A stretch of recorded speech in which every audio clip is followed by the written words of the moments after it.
Thank you very much. Following on from David, we will start with biosecurity. Thank you. This is probably the most important thing that we do. As district vets, for you as producers, everything we do is about biosecurity, about keeping your property safe, about keeping our region safe, our country safe, and keeping our trade markets open, not just internationally, but even domestically. If we have a biosecurity issue, everything is shut down. So this is the basis of what we do and what we want to do to help everybody. So animal biosecurity and welfare. That is the main role of us as district vets for local land services. Prevention, preparedness, detection and response activities to animal diseases, ones that we already have and ones that we never want to have. Our aim is to keep Australia free of many of these exotic diseases, foot and mouth disease, swine flu, there's plenty, there's many ones that we in Australia are very, very privileged not to have and that we hopefully will never have. The economic and trade ramifications are huge.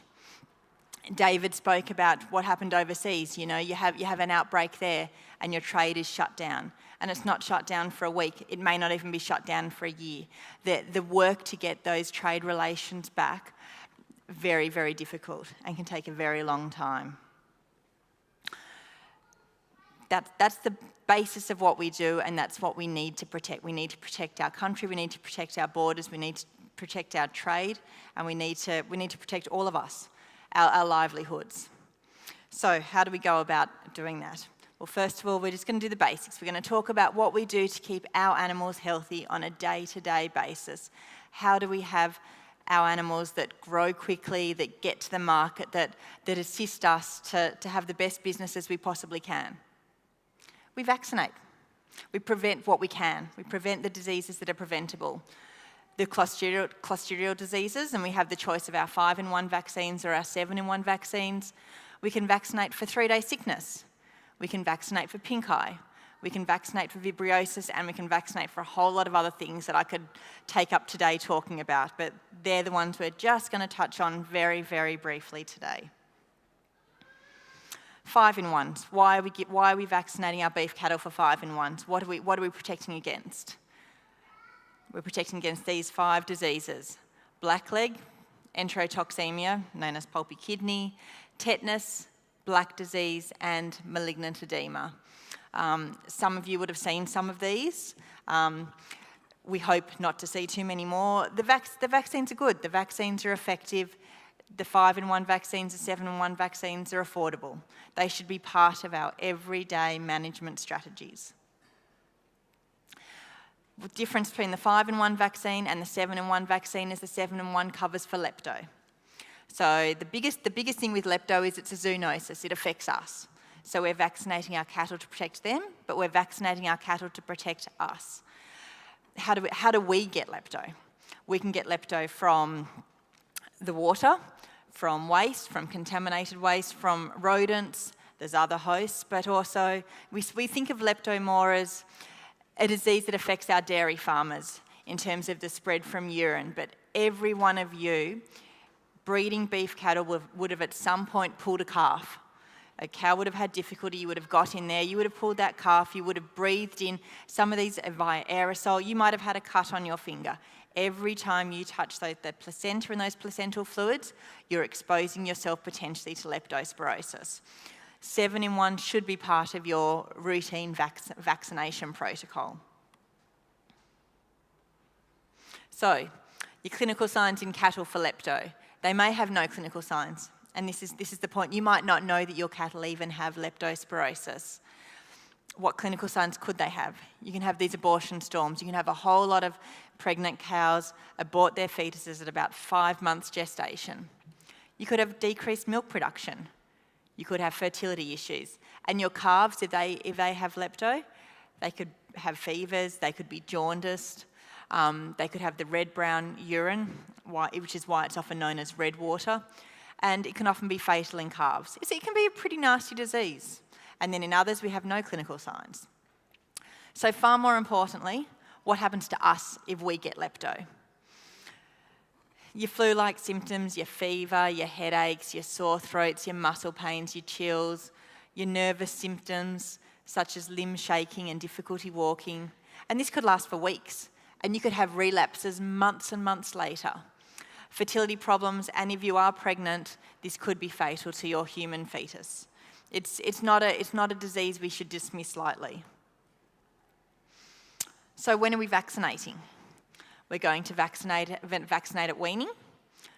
Our young animals have an increased risk of our Clostridial diseases because every procedure that we do as part of our calf marking, we create wounds, we create stress, we're bringing them in and out. So we create a greater opportunity for Clostridial invasion.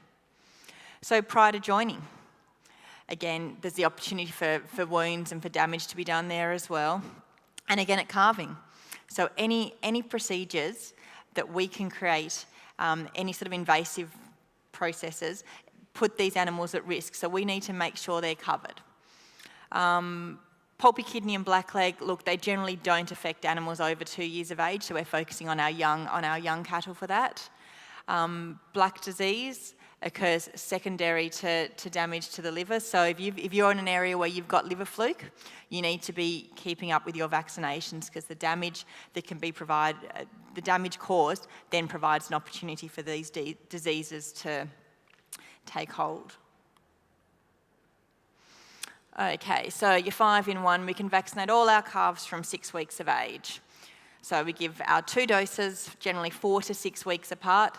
That gap between the vaccines is important. We've got lots of our companies here with our vaccines today, so you can go across after, have a chat with them, talk to them, see what they recommend. But that is important. We need to leave a gap between those 2 vaccines to provide for the maternal antibodies to wane and for the immunity that we're giving them and the antibodies from the vaccines to do their job. Really, really important. Try and get that first dose in before marking, not at marking. I know it's a lot easier when you've got them in the yards to give that first dose, but if you do it at marking, they're not covered. So they're still susceptible to tetanus, to blackleg, to everything else. So we need to get that first vaccine in before we do the marking, and then you can give the boosters.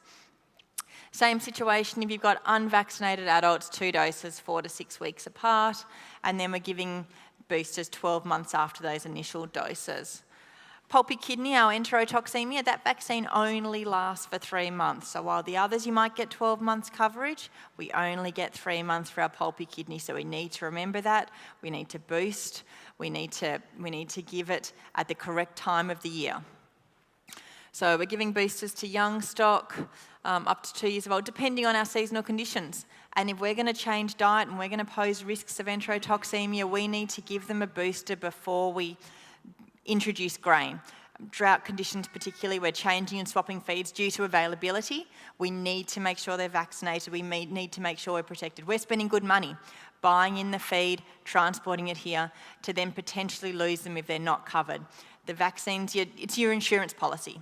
It's the cheap bit to do before you buy the grain from Victoria or before you change feeds because you can't get what you got last month. We need to vaccinate. So 7-in-1's a little bit more complicated for timing, so always check your manufacturer's instructions as it varies between the brands.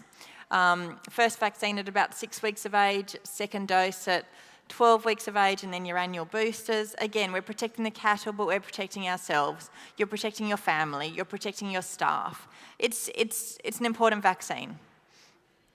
Again, previously unvaccinated cows and bulls, 2 doses, 4 to 6 weeks apart, then your annual booster, and your maiden heifers. We're going to get their doses into them before they're mated.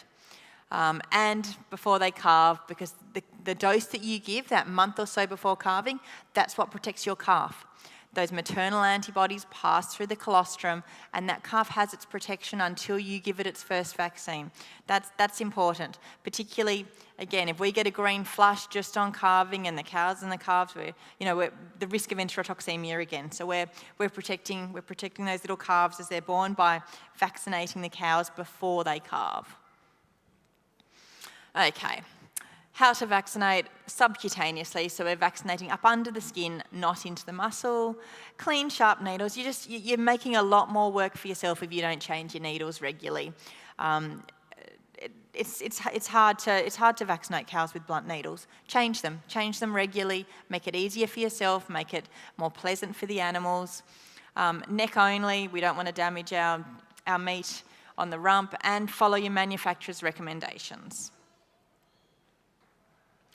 Okay, so there's also a vaccine for 3-day sickness. So 3-day sickness, bovine ephemeral fever. It's transmitted by flying insects, predominantly mosquitoes. So clinical signs: fever, inappetence, they're weak. It's a shifting sort of lameness, but there is often a lameness, and recumbency. Quite often the first sign we see is just that they're down. And they're often down for a long time. And unfortunately, it is your bulls and your heavier females who are most severely affected. It's a nasty disease, and look, some are only down for 3 days, but some are down for weeks, some are down for longer, and some don't survive. So 3-day sickness, generally summer, so we need to vaccinate prior to the start of summer. We need to be vaccinating now. 2 injections, 2 weeks to 6 months apart, again, subcutaneously, annual vaccination. So it's an expensive vaccine. It's not your 5-in-1 or your 7-in-1 where it's cheap and has to be part of everything. This is one where you've got to sit and think, what are the risks? Am I just going to vaccinate my bulls? Am I just going to vaccinate the valuable breeding stock on the place? You need to think this one. You need to talk again. We've got our reps here. Discuss with them. Talk to your neighbours. See, if we buy the vaccine, do you want to share it between the bulls? How do you want to go about it? It is an expensive vaccine, but it's also an effective vaccine, and the cost of losing these valuable animals is far more than the cost of the vaccine. Pink eye, another vaccine that we should be using. Moraxella bovis is the bacteria involved. We need to be vaccinating before summer and before the flies become too bad. We need to be vaccinating now. It's cost effective when you compare it to the treatment and the loss of production.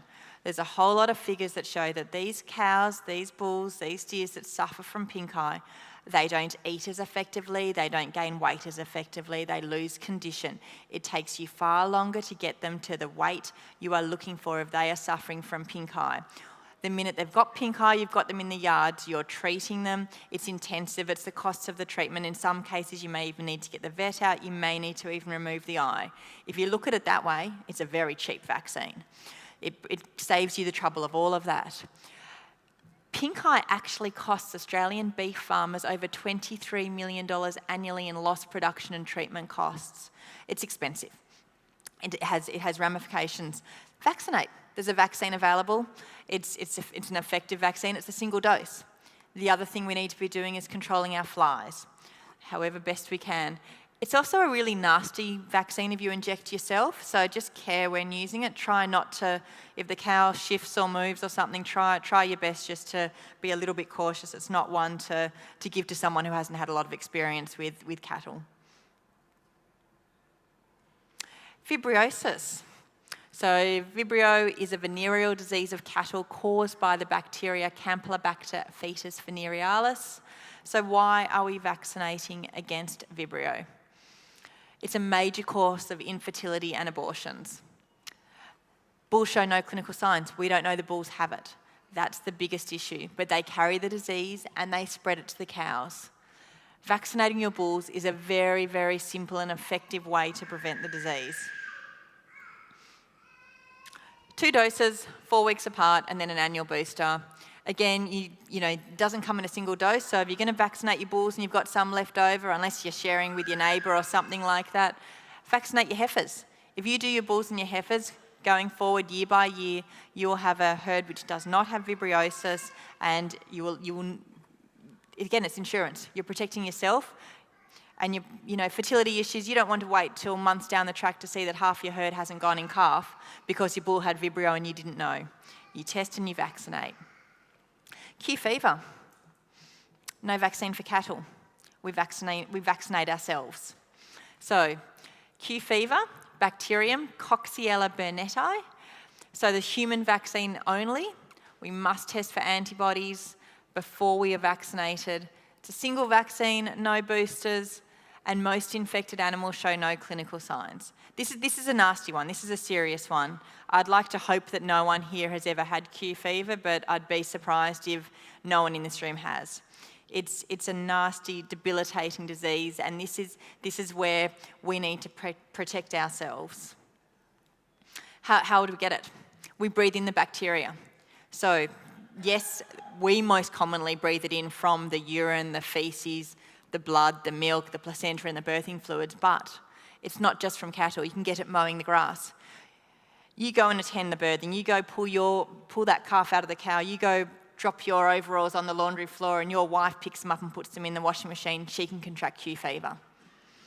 It's nasty. We've had lots of cases, well, several cases in the last few years of dogs and cats, caesareans, small animal clinics. They've done, the vet's done the caesarean, the nurses are there. They leave the washing the next day for the next lot of nurses or the kennel hands that come in or the cleaners. They've contracted it too. It is a nasty disease. It is easily transmitted. We need to protect ourselves. We need to protect our families. The bacteria can survive in the soil and the dust for many years and be carried by the wind. Cattle, sheep, goats, and like I said, we've also got the dogs, pigs, horses, rodents, rabbits, alpacas, camels, foxes, kangaroos. I mean, at the moment there's more kangaroo manure on some of the lawns than anything else. You mow that, you're exposing the aerosols, you're putting yourself at risk. Clinical signs in humans, severe flu-like symptoms, and also the chance of hepatitis, pneumonia, endocarditis. It can be debilitating for years and years. It is an awful disease. Please be tested. Please get vaccinated if you're not already. There's a stand here today just around the corner to the right out of this building, New South Wales Health. There's nurses there, they can discuss with you. If you're in the Singleton area, you can put your name down and arrange to get tested and arrange to be vaccinated. It is very serious. It is very important that you protect yourself. If you're unable to work, it's your livelihood. Drenching. Look, I could start with this and continue for the rest of the day. We need to worm our young cattle. We need to do our first and second calvers before they calf. We need to do our bulls before we start joining. Look, there's so many different drenches out today. Talk to the reps. Talk to your district vets, talk to the producers, talk to people and see what's working. But the most important thing is fecal egg counts, larval differentiation. We don't drench adult cattle anymore for the sake of drenching. We do our fecal egg counts, we do our larval differentiations. We find out what worms we have on our property, in what numbers, and we then drench accordingly. These kits are available at all your local land services offices. Pick them up, you can post them off yourself, you grab some samples out of the yard, you don't even need to name them with the cattle names. Know which herd you got them from, get your numbers, get the types of worms you have that are the issue to you, and drench accordingly. We need to be careful of drench resistance. We need to drench when necessary with the correct drench, as well as pasture management. Again, that's the parasites. A few different ones that are common in our cattle. Drenching may not be required for adults. And again, our combination drenching, we end up with less resistance. During the drought, a lot of the adults that usually would not have worms may have worms. They're immunocompromised. They're grazing far closer to their manure than they would be if we had good grass coverage. They've got less feed, so they are more susceptible to parasites. So we are seeing more parasites in adult cattle than we usually would. So just be aware, you're spending a lot of money on feed or on growing pasture. We need to make sure our animals are worm-free. The tests are there, they're not expensive. Find out what's going on and drench accordingly. Drought management. Again, I could talk for the rest of the afternoon on this, so I'm just going to touch very, very briefly. Nutrition, try best you can to source quality feed. Look at the energy requirements that are needed for your heavily pregnant cows, for your growing weaners, for your cows with calves at foot. Where possible, please test your feed. Very, very important. It's not always what you think you're getting. And if possible, ask for the commodity vendor decks from where you're buying your feed. Early weaning. Once you wean the calf off the cow and feed separately, you're feeding 30 to 40% less. It's huge, it's significant, but you've also got to have the facility set up for early weaning, you've got to have fresh water available, you've got to have a few things in place, but it is certainly beneficial during drought conditions. And destocking. Where possible, you keep your best breeders and you cut the numbers back. You give the ones you've got left every possible chance. Something unusual, biosecurity, to finish with again. If you think something isn't right, you call us. There is no incorrect question. If you're not sure if something doesn't look right, you call your local vet, you call your district vet. If you can't get hold of us, you call the emergency animal disease hotline. We need to do our utmost to keep Australia free of a lot of these exotic diseases, to protect our trade, to protect our economy. Call me before it gets to that stage. Thank you very much.